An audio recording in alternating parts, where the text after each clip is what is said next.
नमस्कार दोस्तों, स्वागत है आप सभी का हमारे YouTube चैनल जीके एल्गोरिथम पर।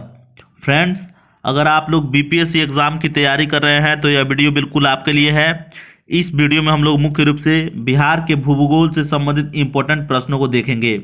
यदि आप इन प्रश्नों का उत्तर जानते हैं तो अच्छी बात है, नहीं जानते हैं तो अच्छे तरीके से उन उत्तरों को रट डालिएगा, याद कर डालिएगा, अपने स्मरण में बैठा डालिएगा।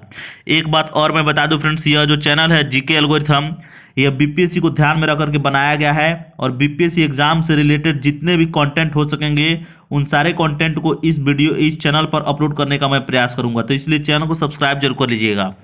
आगे से और भी लॉन्ग वीडियो आएंगे और जितने भी डिस्क्रिप्टिव वीडियो हो सकेंगे उसको भी मैं, इंपॉर्टेंट वीडियो जो होगा उसको भी मैं अपलोड करने का प्रयास करूंगा। आइए पहले प्रश्न को देखते हैं। बिहार में कौन सा क्षेत्र समुद्र तल से सर्वाधिक ऊंचाई पर है? Option number A Katihar, option number B Valmiki Nagar, option number C Mathurapur, option number D Bagaha. यदि आप इसका आंसर जानते हैं तो कमेंट बॉक्स में जरूर लिखिएगा, नहीं जानते हैं तो जान लीजिए इसका आंसर होगा friends option number B Valmiki Nagar. याद रखिएगा, वेरी वेरी इंपॉर्टेंट प्रश्न। चलिए अगले प्रश्न की तरफ बढ़ते हैं। अगला प्रश्न भी बहुत ही इंपॉर्टेंट है, आप लोग देख लीजिए 2 नंबर प्रश्न को। 2 नंबर प्रश्न कहता है क्षेत्रफल की दृष्टि से बिहार का भारत में कौन सा स्थान है? ऑप्शन नंबर ए नवम, ऑप्शन नंबर बी तृतीय, ऑप्शन नंबर सी 12वां, ऑप्शन नंबर डी 13वां।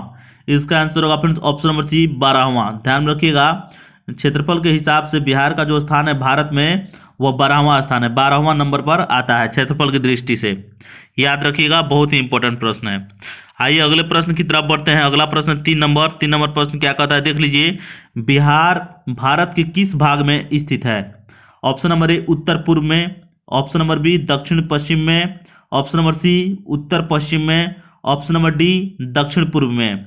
यदि आप इसका आंसर जानते हैं तो मेंशन जरूर कीजिएगा कमेंट बॉक्स में। इसका आंसर होगा फ्रेंड्स उत्तर पूर्व में। ध्यान रखिएगा, उत्तर पूर्व में। दक्षिण पश्चिम में तो होगा नहीं, उत्तर पश्चिम में भी नहीं होगा और दक्षिण पूर्व में भी नहीं होगा, तो इसका ऑप्शन नंबर ए इसका आंसर होगा। याद रखिएगा, पूछा गया प्रश्न है, याद रखिएगा। चलिए अगले प्रश्न की तरफ बढ़ते हैं। अगला प्रश्न 4 नंबर प्रश्न क्या कहता है देख लीजिए।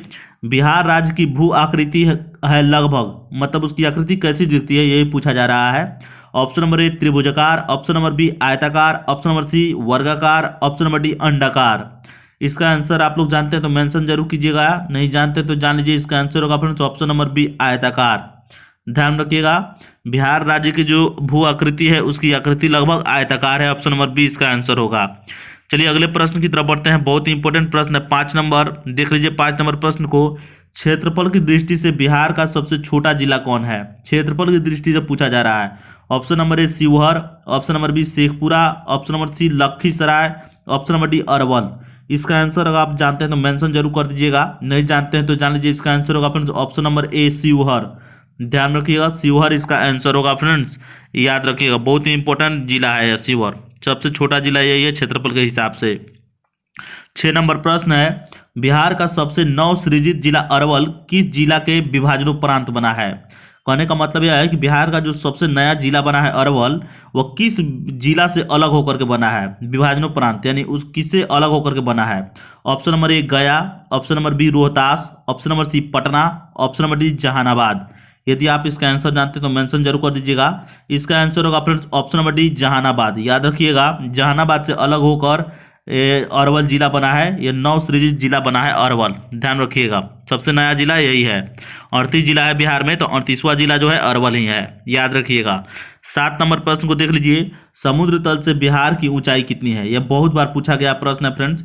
Option number A 178 feet, option number B 189 feet, option number C 153 feet, option number D 173 feet. इसका आंसर होगा friends option number D 173 feet. याद रखिएगा, इसका आंसर ऑप्शन नंबर डी होगा। चलिए अगले प्रश्न की तरफ बढ़ते हैं। अगला प्रश्न बहुत ही इंपॉर्टेंट है। 8 नंबर प्रश्न देख लीजिए क्या कहता है। 8 नंबर प्रश्न भी पूछा गया है, पटना का स्थानीय समय क्या है? यानी पटना का स्थानीय समय ऑप्शन नंबर ए भारतीय मानक समय से आगे है, ऑप्शन नंबर बी भारतीय मानक समय से पीछे है, वही है जो भारतीय मानक समय का है, भारतीय मानक समय से संबंधित नहीं है। इसका आंसर होगा फ्रेंड्स ऑप्शन नंबर ए। ध्यान रखिएगा, 15 मिनट आगे चलता है समय, भारतीय मानक समय से आगे है और यह 15 मिनट आगे है। पटना का जो स्थानीय समय है वो 15 मिनट आगे है। यहाँ पर मैंने नीचे लिखा भी है 15 मिनट आगे, देख लीजिएगा, तो 15 मिनट आगे है, भारतीय मानक समय से 15 मिनट आगे है, याद रखिएगा। तो ऑप्शन नंबर ए इसका आंसर होगा। पूछा गया प्रश्न है यह बीपीएससी में। आइए 9 नंबर प्रश्न को देख लेते हैं। 9 नंबर प्रश्न क्या कहता है, देख लीजिए। बिहार का वह जिला जो पश्चिम बंगाल एवं नेपाल दोनों को स्पर्श करती है। Option number A Purnia, option number B Katihar, option number C Kishanganj, option number D Araria. इसका आंसर अगर आप जानते हैं तो मेंशन जरूर कर दीजिएगा। इसका आंसर होगा friends option number C Kishanganj. ध्यान रखिएगा, सर्वाधिक वर्षा वाला जिला भी किशनगंज है, सर्वाधिक वर्षा यहीं पर होता है, याद रखिएगा। आइए अंतिम प्रश्न की तरफ बढ़ते हैं। 10 नंबर प्रश्न क्या कहता है, देख लीजिए। 10 नंबर प्रश्न कहता है बिहार के किस जिले में सोमेश्वर की पहाड़ी स्थित है। ऑप्शन नंबर ए पश्चिमी Champaran, option number B Gopalganj, option number C पूर्वी Champaran, option number D Siwan. इसका आंसर होगा फ्रेंड्स ऑप्शन नंबर ए पश्चिमी चंपारण। ध्यान रखिएगा, सोमेश्वर की जो पहाड़ी है यह पश्चिमी चंपारण में अवस्थित है। तो फ्रेंड्स इस तरीके से यह प्रश्न समाप्त होता है। वीडियो आपको कैसा लगा कमेंट बॉक्स में जरूर अपनी राय लिखिएगा। और भी मैं अच्छे अच्छे वीडियो में बनाने का प्रयास करूंगा। अभी मैं भी तैयारी ही कर रहा हूं बीपीएससी का, इसीलिए मैं वीडियो अपलोड लगातार नहीं कर पा रहा हूं। लेकिन चलिए देखते हैं, मेरा मेंस भी मैंने लिखा था पिछली बार। चलिए मिलेंगे नेक्स्ट वीडियो में। नमस्कार, धन्यवाद।